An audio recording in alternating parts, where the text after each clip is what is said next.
Welcome to the Her Handmade Hustle Unplugged podcast. I'm Joanne, a female entrepreneur, small business coach, and a creative business owner on a mission to help and inspire other women out there who want to make a decent living doing something they love. If you have your own small business, or maybe you've been thinking about starting one but not sure where to start, then this podcast is for you.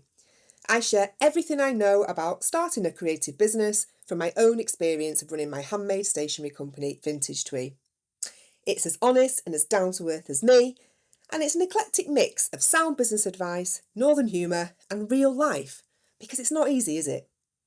This podcast celebrates the selflessness, the strength, and resilience of women, because we possess a superpower so great that we can handle whatever life throws at us and come out the other side. We are survivors, we are warriors, and we are as determined as hell to succeed.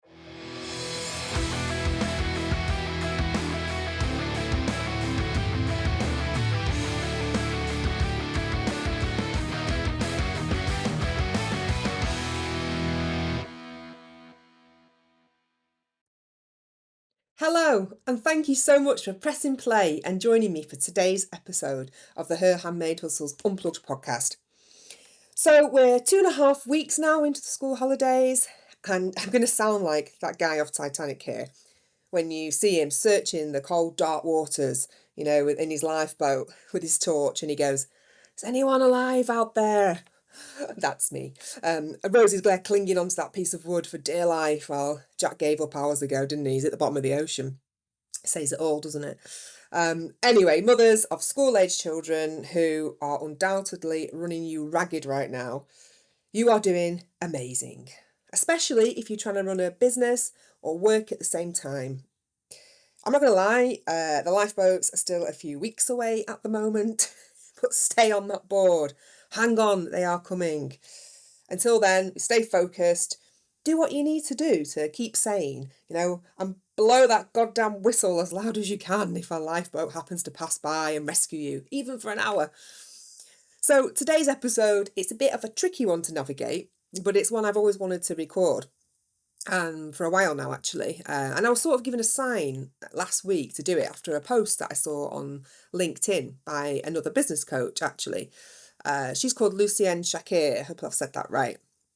So she posted about how there's an expectation on women to support all women, like no matter what.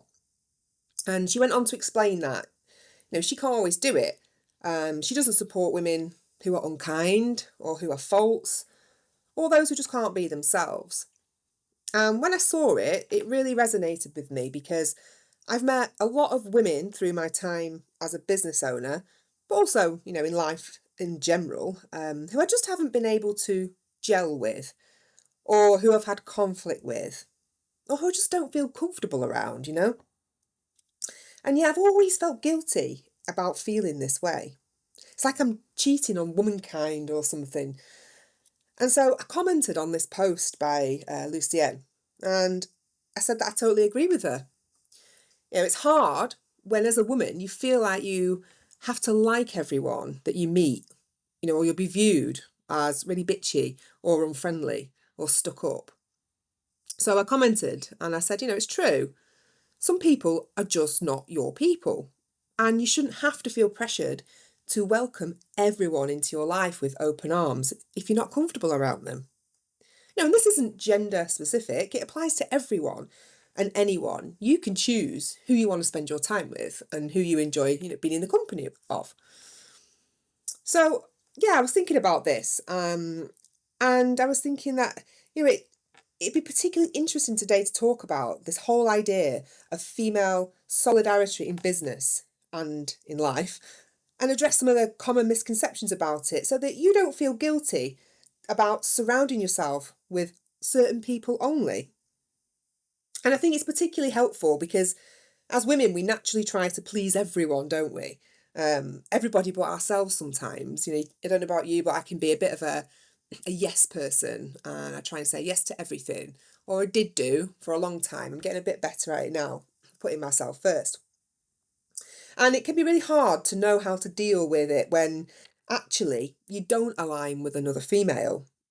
So we're going to look at this today, as well as looking at how to spot genuine connections from the superficial ones, because there's nothing worse than a forced friendship or a forced professional relationship, is there?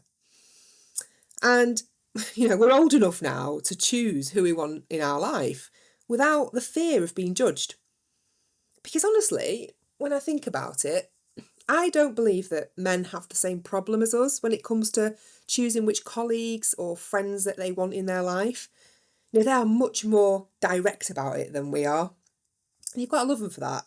There's no messing. They don't actually give a shit if someone likes them or not, or what that person will think of them if they don't go for a drink after work with them maybe, or reply to a text if they just completely forget. They just don't care. I mean, sometimes I can't believe the brazenness of my husband when he's been asked to go out after work with his colleagues in the past. And he's either just said, nah, you're all right, mate, I'll pass. Like, no explanation, nothing. The blokes don't even question it. They just accept it. All right, mate, no problem. Sometimes if it's just a text, he doesn't even reply. Not a care in the world. He just forgets or he can't be asked. And then you've got us women who are like umming and ahhing about whether or not we should go for a coffee with someone who's asked us, but actually we aren't sure if it's what we want, so we just think on it, and we type a long-winded excuse via text, blame the kids, work, our hormones, anything, to try and let them down gently for fear of hurting their feelings, or looking unfriendly or snobby. And really, we should just be much more like the men, shouldn't we, and just say, no thanks, I'm all right, I don't want to. It would save us a lot of time and energy, wouldn't it? But we just seem so incapable of doing it, or at least doing it easily. And it can pose a real problem for women, especially when it comes to our businesses or our working relationships.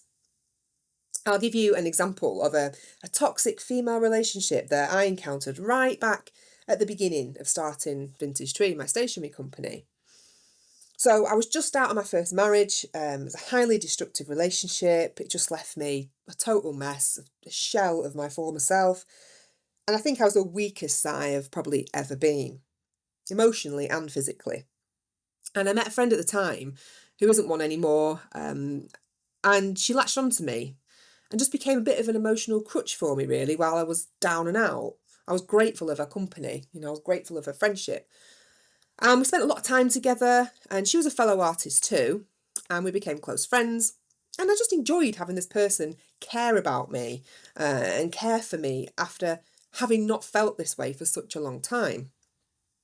And she was around when I launched Vintage Twee. She helped me with wedding fairs and doing like all the fun bits of working for yourself, particularly like the social side. She came to a lot of events with me. We were two single girls at the end of the day in their late 20s, having fun, living our best life. We were staying overnight places, we were going to these parties, we were mixing with all different kinds of people.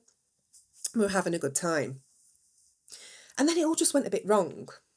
And as Vintage Tweed grew and became stronger, so did I. And I no longer wanted to be out partying all night.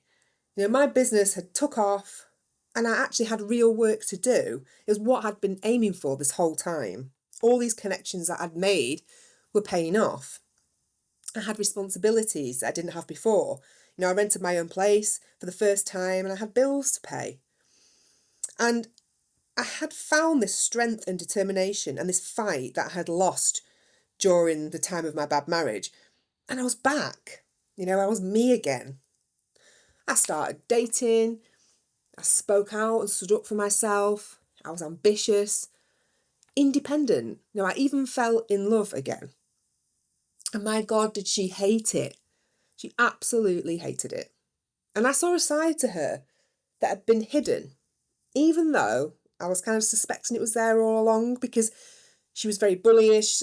At times, she became very possessive of me, controlling, obnoxious, rude. And sometimes she actually made me feel like shit. And I sort of felt like I was back in that marriage that I escaped at some point. And I saw the destruction that she could cause and how she hated that I really didn't need her anymore in the way that she wanted me to. So in the end, I had to cut ties with her. And I wasn't going to lose myself again. But God, was I absolutely questioned over it, by fellow colleagues, by mutual friends. And the truth is, she just wasn't healthy for me. And it was a professional relationship and a personal friendship that I just could not continue. And I've had a few run-ins like this with female colleagues over the years. And now as a result, I'm much more switched on and savvy when I meet someone and decide whether or not it's going anywhere. It's a bit like when you're dating, isn't it? I mean, it's been a while since I went on a first date, like 10 years. But you just know if it's going to work or not, don't you, when you meet that person? Yeah, it seems much easier to let down a potential partner than it is a female colleague or a friend if you're not compatible. I remember a couple of dates I went on through Match.com. Remember that? Don't even know if it still exists. But one of them, right, he had a glass eye. I kid you not. And I didn't know because all his profile photos were taken from like the right-hand side. So you couldn't see his bloody left eye. I mean, obviously, got nothing against this. It just would have been nice to have had a heads up before I actually trekked out to Manchester City Centre to meet up with him. I mean, I did see him once more after that, and he turned out to be a total idiot anyway. And I had no problem telling him that. But the breakup process with another woman, friend or colleague, who we don't see eye to eye with, pardon the pun, is much less straightforward, isn't it? It's like long and drawn out. It can go on for months to phase each other out. And I think to avoid this painful process, we just need to be more selective from the get-go. Like, don't let anyone in who you aren't serious about, who fabricates the truth, is a bit of an idiot. There's nothing wrong with that. So maybe we need to be treating our potential friendships and our colleagues like we do potential partners. Do they have the qualities that we are looking for in a person that we want to spend time with? Do we share the same beliefs? Can we trust them? Can we see them in our lives, come what may, through all of life's shitstorms? And if the answer is yes, or even just a maybe, then let them in. Swipe right, or whatever direction it is to say you're interested, I don't know. And if the answer is no, swipe the other way. You don't need to give a reason, okay? Some people are just not for you. And Wonky-Eyed Joe was one of them for me. So there's a big movement, isn't there? And there has been for a while, about women supporting other women. And there are lots of social media accounts centred around it. I follow some myself about female entrepreneurs. These like positive quotes and everything about holding up and supporting other women. And it's wonderful. It's something we should most definitely be doing, supporting each other, not knocking each other down. And I'm a massive advocate of this. And it's something that I like to preach as well, being a female business coach and a supporter of women in business. That's what I want to do. I want to help women start their own business and feel successful. Of course, I'm there to support everybody. But I think that we have to acknowledge that there's these like societal expectations, I think, around this between female business owners that are not always fair, and actually they can lead to unrealistic pressures. So let's say, for example, right, you're exhibiting at a craft fair or a market, whatever, and you're placed next to, I don't know, Margaret from Mags's Mugs, let's say. Totally made that up, I promise. I hope there's not a Mags's Mugs out there now. I'm going to Google it. Anyway, right, so you're pitched up next to Margaret and she's absolutely doing your head in. She's loud, she's pushy, she's rude, and the mugs ain't even that great. Okay, you don't particularly want to make conversation with her. You just grit your teeth. Every time someone hands over a tenner for one of her crap mugs, you just feel really annoyed. You just think, oh, spend it with me, spend your money with me. But yet when at the end, right, you're packing up and then Mags comes over and she asks you to swap business cards or phone numbers because she's really enjoyed a day with you and she'd like to meet up and discuss a collaboration possibly or go for a coffee. So what do? Oh, you just grab a phone and type your number in there, don't you? Because it would be rude not to. But, we do this a few times a year with people who, frankly, we just don't like. And we've got ourselves a bunch of unwanted colleagues whose perspectives and their attitudes and their beliefs just don't align with ours. And there's just this massive disconnect, followed by months of awkward texting and avoidance. Because, just because you both have a small business, it doesn't mean that you need to be friends. I always liken this to mums, right? So when you have a baby, you just feel pressured to attend these bloody baby groups because you've got that one thing in common. I mean, I got out of it actually when I had my daughter because COVID took care of that. But, you go, you endure the torture of being surrounded by like 20 plus mums and their babies in the hope of finding one, just one, who will be your sort of part of your tribe. And you can suffer together until your child is 18. And then you can finally bugger off together and go on that spa weekend that you've been talking about since they were 6 months old. Well, the reality is, just because you've both grown a human being doesn't mean that you're automatically going to be friends for life. That's ridiculous. So why do we feel that we have to adapt ourselves to fit these societal expectations all the time? I like to find my own people. I don't like to be forced into anything. And it's the same with your business and who you choose to be your colleagues. They should be people who you want in your life, even if your business didn't exist. So I always try and do that. I always try and take out of the equation the one thing that we have in common and see, would I still be friends with this person if it wasn't around? I think we have to forget about these myths around supporting all female colleagues because they aren't the reality. People annoy us. People can cause us unrest, uneasiness, conflict, disconnect. It doesn't mean that you don't wish them well in whatever it is that they're doing. Of course not. It doesn't mean that you're letting the side down as a woman. It doesn't mean that you're a bitch. It means that you are actually only looking for authentic connections, like genuine relationships that are going to bring you comfort and ease. And that's both professionally and personally. So what do these authentic connections look like? How do you know if they are real and they're worth investing in? Well, you don't always. Sometimes you just have to try it out and see. But most of the time, like anything, we get a gut feeling, don't we, when we meet somebody, whether we're going to get on with them, whether they're going to become a friend or a colleague, and we're going to want them in our lives. And most of the time, your gut is always right and it will guide you. That's my experience anyway. Been wrong on a few occasions, but particularly more so when I was younger. I mean, if I'm not sure, right, I do what I used to do when I was dating after I turned 30. So I had this 3-month rule. And if I still wasn't sure about the relationship after, say, 12 weeks, or had any red flags during that time, or just suspected that they weren't right for me, they'd be out. They'd be gone. We haven't got time to waste on people that aren't the right fit for us. Time is precious, especially as we get older and we've got so much going on in our lives, kids and families and commitments. Whatever time we have has to be spent with the people we want it to be. And I think, like dating, it takes a little experience to be able to identify the real connections from the fake. I mean, when I started Vintage Tree, I bloody loved everybody.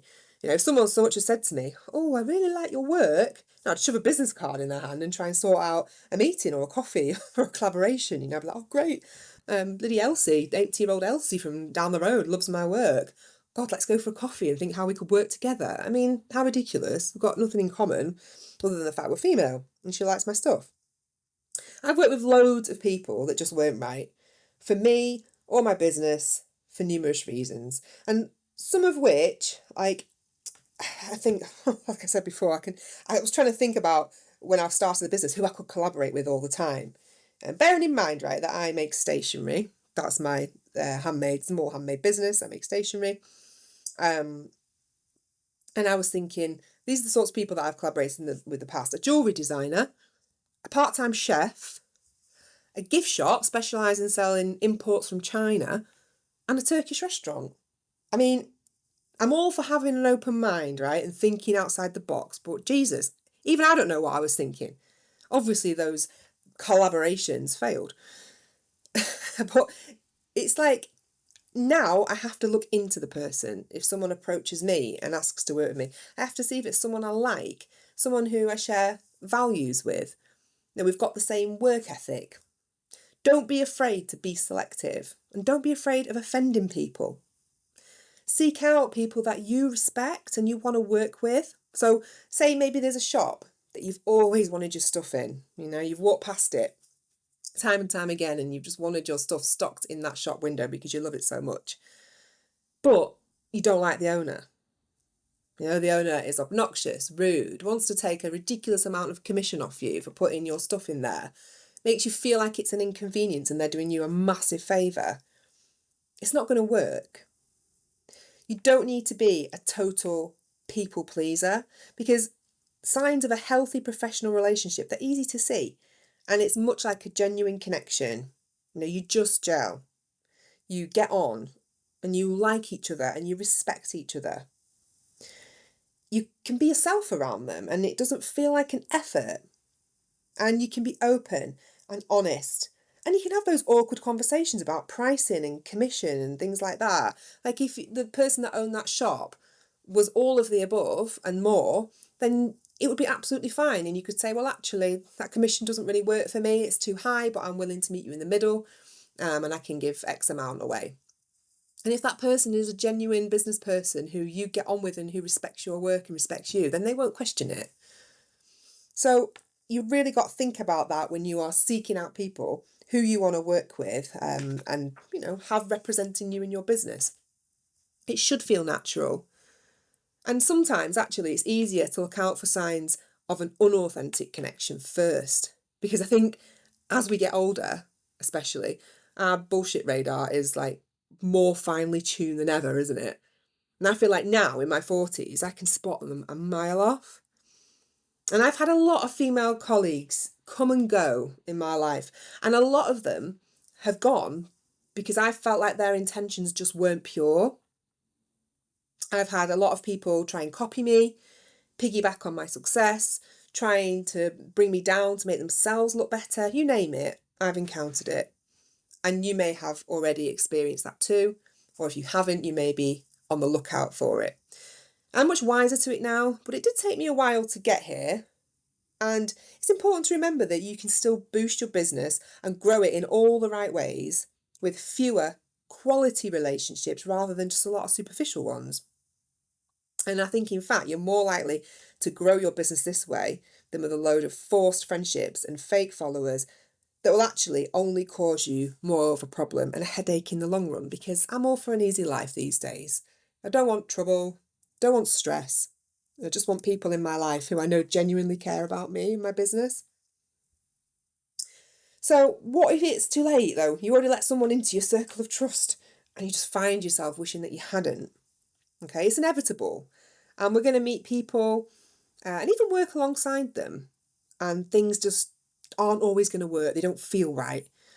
And maybe you've had someone who comes in and helps you out with your business. Maybe there's a colleague in your life who whose views you just don't align with. You just can't seem to get on. So how then do you deal with navigating this disagreement with a female colleague professionally and respectfully? It's awkward, isn't it? Because I think for women especially, the lines are quite blurred between colleagues and friends, and there tends to be a lot of crossover. And a lot of people we meet through work often become our friends, and it can make things quite uncomfortable when you don't see eye to eye on something. And they always say it's best not to mix business and pleasure. It's all well and good, but some of my best friendships, and I'm sure yours have too, have come from my business or workplace, as well as some of my worst. But so it's not always that easy, is it, to separate the two?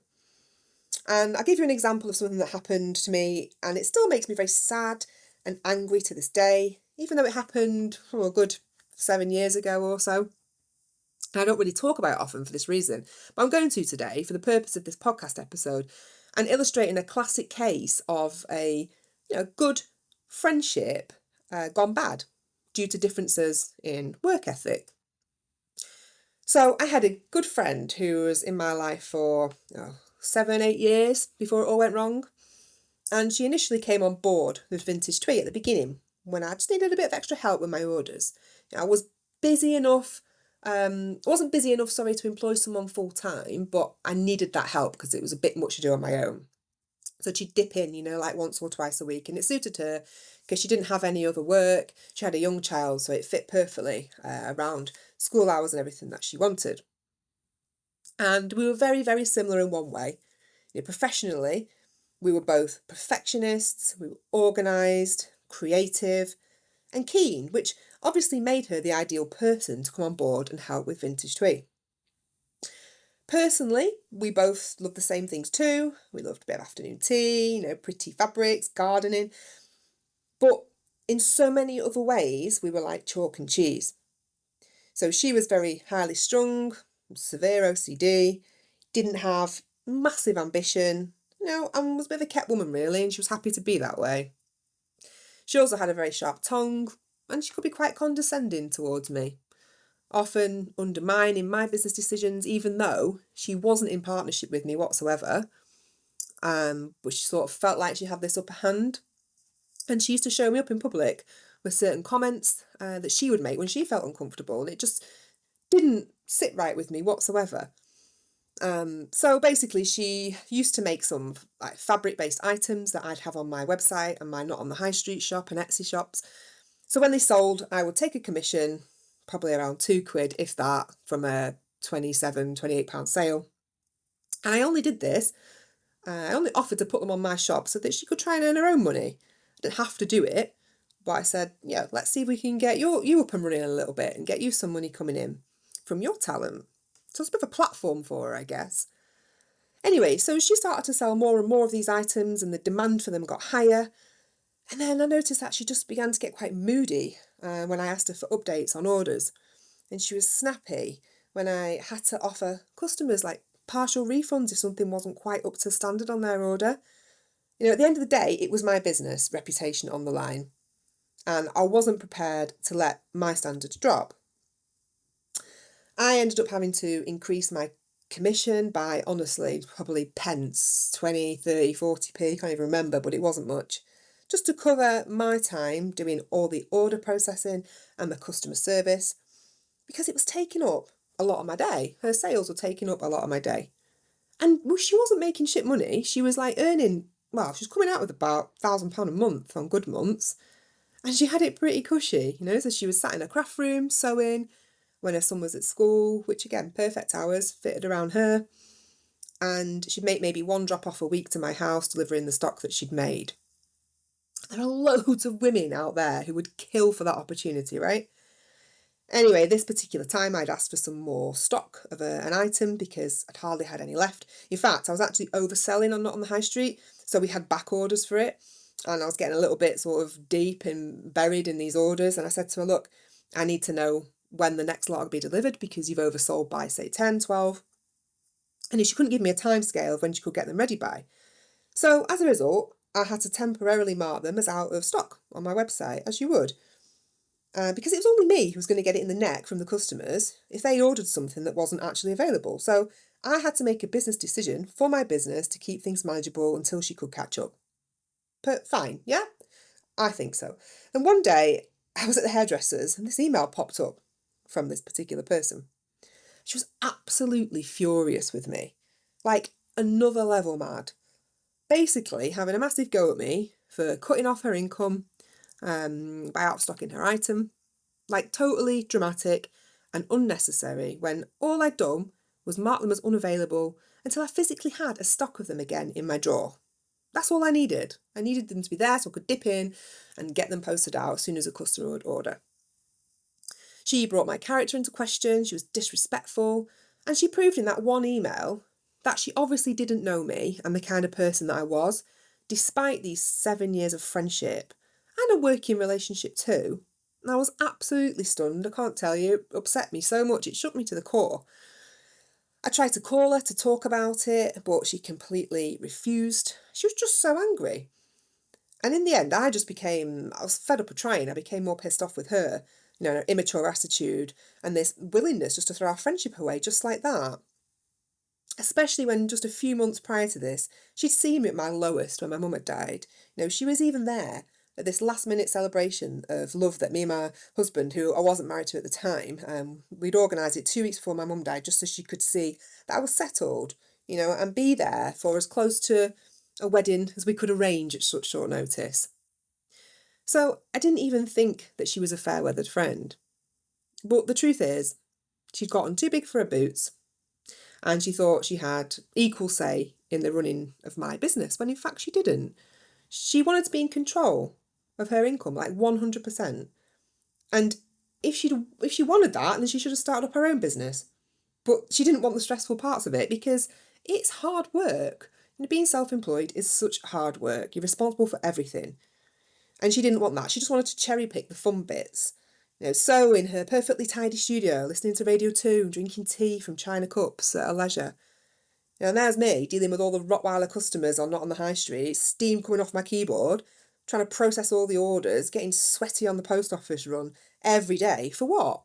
£1.50 per item? It wasn't on. So that was the end of that, and I learned a lot from it. I never had anyone work alongside me in that capacity again. And I've done it all alone.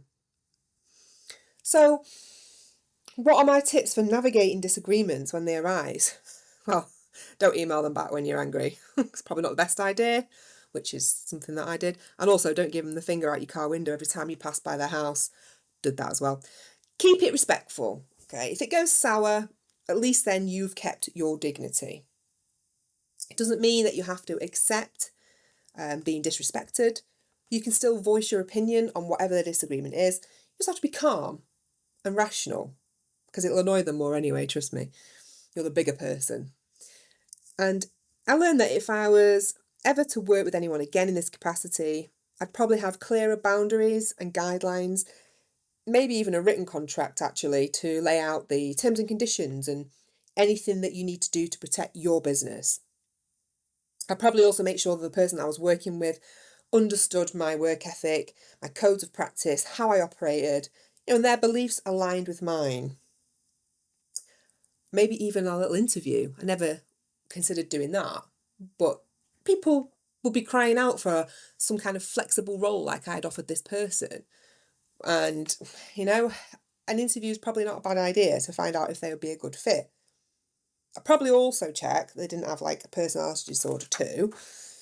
That switch between Jekyll and Hyde, a bit like her. That's always a good bet.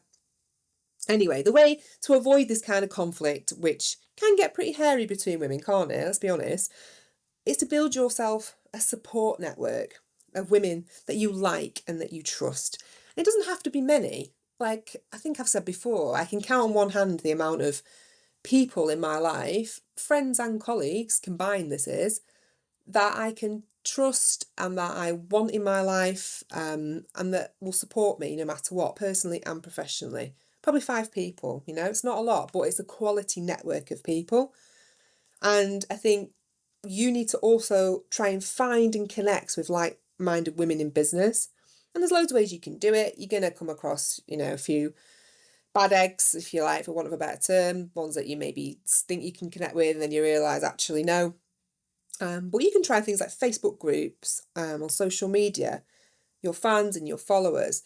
Because the thing is, you know your tribe when you meet them, don't you? Yeah, you just click. Talk to people that you don't know on social media. I started doing it a lot more recently. I was always a little bit hiding behind the computer, but actually, it feels really good when you see something pop up by somebody, whether it's a fellow business or anybody, and you comment on it because you resonate with it, and then that person replies and they get it too. And it's nice, isn't it? You feel like you've got something in common. And I think that's how a lot of business relationships start, and you don't know where they're going to lead to. You don't know if that person may be a potential customer or a potential stockist. It's really good to just talk to people, use social media for what it's meant to be, and that's being social. Comment, say, on posts that you find interesting or thought-provoking, like I did with Lucienne's LinkedIn post, which inspired this whole podcast episode. I wouldn't have probably done it otherwise. I saw it and I thought, actually, there's other women out there who are thinking like me too. So I'm going to do it. And you can still support other women in business without compromising the authenticity. So you don't need to feel forced to align with everyone, because it doesn't make you a traitor to the female race. If anything, it commands respect because you're not being fake.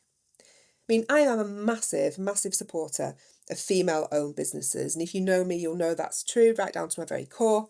And I want to work with and help as many women as possible be successful in whatever it is they want to do.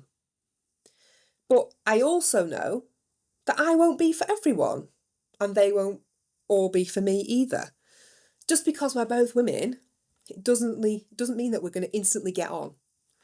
Okay, that's why I offer a free chat with anyone who's thinking about working with me. 30 minutes to talk to each other, meet on Zoom, see how we get on, see how we gel or not, and if our work ethic or our beliefs or our perspectives are in line. Otherwise, it's not going to work, because I genuinely want the best help for the women who need it. And if it's not me, for whatever reason, then I'll tell them. I don't do negative Nellies, okay? I like positive people. I don't like can'ts and won'ts. I like cans and wills. And I don't do quitters. I'm all about succeeding, and I don't stop until I get you where you want to be. So when you work with me, your business means as much to me as it does to you. I want to get you in that shop that you've always dreamed of being stocked in. I want to get you featured in that magazine for everybody to see, to shout loud and proud about your business. And I want you to be making enough money to support your lifestyle, enabling you to fit your work into your own schedule and be there for your kids. Take that holiday you've always wanted, whatever your goal is. If you are my kind of woman and I am yours, we won't stop until we reach those goals, I promise. That's how I work. So, just to recap on today's episode, the myth versus the reality of female solidarity in business. It's often very different, isn't it? There's a massive societal expectation about supporting all female colleagues, and it causes unrealistic pressures. We need to focus on making authentic connections so that we've got healthy professional relationships rather than forced friendships, because no good will come of them. Focus on quality rather than quantity and forming genuine connections as opposed to superficial. Don't try and be everybody's friend in business. If you do find yourself in conflict with another female colleague, or maybe there's a disconnect, keep it respectful. Set clear boundaries of your relationship from the get-go and maintain your dignity as much as possible. Remember, no middle finger when you drive past the house. Build yourself a support network of like-minded women. There's loads out there just waiting for you to contact them, to get in touch, to talk to them. Find the people that you want in your life and that you don't feel guilty about leaving behind. Those that just don't align with you. You don't have to feel bad about it. They're just not your people. And you aren't betraying the female race. Remember that. Okay? So that's it for today. I hope you've enjoyed listening to my take on the relationship between female colleagues and how hard it can be sometimes to navigate these problems that we can come across as women and conflict that we may experience. On that note, I'm going to also just let you know that I'm obviously a massive supporter of female businesses, like I say. So I have been lining up some other women with small businesses to come on my podcast and talk to me about how they started, about their journey as an entrepreneur. And I've got some really interesting characters that are going to be coming on the podcast from September. So I'm really excited about it. I've been meeting them all on Zoom. We've been talking about what it is that we're going to chat about, and they're going to share their stories with you, because these are real women who have done it. Mothers, old women who've started a business maybe later in life. They've all got their own situations, people that have faced adversity, they've overcome it. And they're all normal women, they're not all millionaires, they're not founders of great companies, but they are normal women like me and you who are making a decent living, doing something that they're good at and something that they love. And they're coming on to talk to you about how they did it. So I've been looking for guests to come on my podcast. If you think you would like to come on it and talk about your business too, please do get in touch, because I'd love to hear from you. You can email me at herhandmadehustle@gmail.com, or visit my website www.herhandmadehustle.co.uk, and there's like a contact form on there. You can send me a message through there as well, so that pitch yourself to me. I'd love to hear your story, and if you would like to come on and share it with everybody else. And also, just to put your minds at ease, it's not live. I record it all. We can cut bits out if one of us swears or someone's kid runs into the room or dog starts barking. That's absolutely fine. I had this gardener next door the other day started strimmer up in the middle of me doing my podcast. I had to stop it and start it all over again. You know, these are things that happen, occupational hazards. So we will sort it out. Don't worry, it's not live. And if you'd like to do it, please do get in touch. So yeah, as I mentioned, with it being the summer holidays, the podcasts are going to be fortnightly now.